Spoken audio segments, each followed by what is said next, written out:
सैकड़ों इकसाम के आम देने वाला कदीम तरीन दरख्त। एक दरख्त पर मुख्तलिफ किस्म के आम कैसे उगते हैं?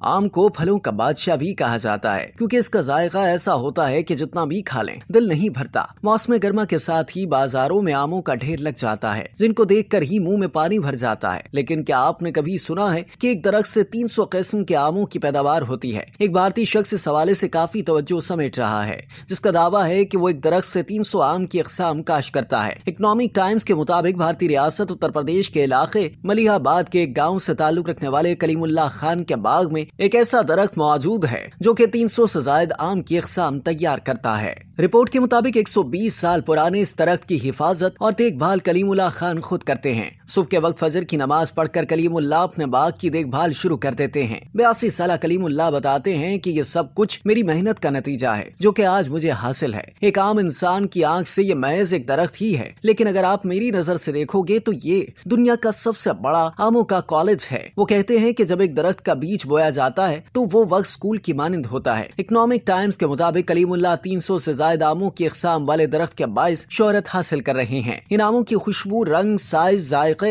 हर एक चीज मुनफरिद है। जबकि आम की एक ही किस्म को कलीमुल्लाह ने ऐश्वर्या का नाम दिया है, जिसे आज तक उनकी आम की बेहतरीन किस्म करार दिया जा रहा है। कलीमुल्लाह खान का बताना था कि यह आम इतना ही खूबसूरत है जितना कि एक अदाकारा। एक आम 1 किलोग्राम से भी ज्यादा वजनी हो सकता है, जिसका जायका भी मीठा होता है। जबकि दीगर आमों की अक़साम के नाम भी दिलचस्प हैं, जिनमें नरेंद्र मोदी और सचिन तेंदुलकर शामिल हैं। जबकि कलीमुल्लाह ने एक आम का नाम अनारकली रखा है। भारतीय मीडिया के मुताबिक कलीमुल्लाह ने एक ऐसा दरख्त भी तैयार किया था जो कि 7 नए तरह के फल देने वाला था, ताहम वो दरख्त तूफान की नजर हो गया।